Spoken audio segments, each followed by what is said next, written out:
Ga jerin manyan manhajoji wato applications 10 da aka fi amfani da su a nahiyar Afirka baki daya a wannan shekarar da muke ciki ta 2025. A lamba na 10 muna da ChatGPT. Wannan application ana amfani da shi sosai a wannan nahiyar, musamman ɗalibai sun fi amfani da shi. Masu amfani da wannan app a kowane rana akalla za su kai mutane ɗaya har mutane miliyan 20. A lamba na 9 muna da Jumia. Wannan application ana amfani da ita ne domin saye da siyarwa. Ga sunan dai masu amfani da ita kamar yadda suka ce a kowane rana a wannan nahiyar za su kai akalla mutane ɗaya har mutane miliyan 30. A lamba na 8 muna da CapCut. CapCut ta zo a lamba na 8. Ni na yi mamaki, duk tunani na zan ganta a irin lamba na 5, 3 ko 4 haka.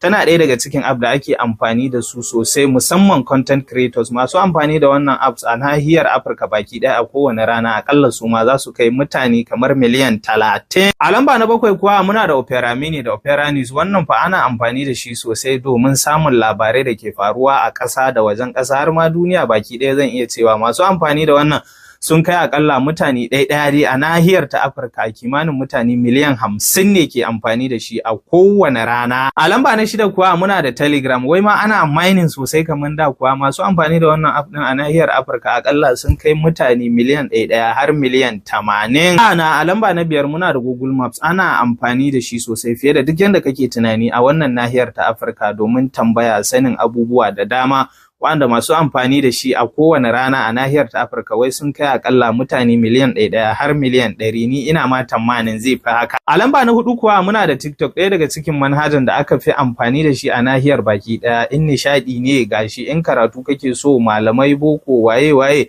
in duk wata tsiyataku tana cikin wannan application. Masu amfani da ita a nahiyar Afirka baki ɗaya sun kai akalla miliyan 1 har miliyan 150.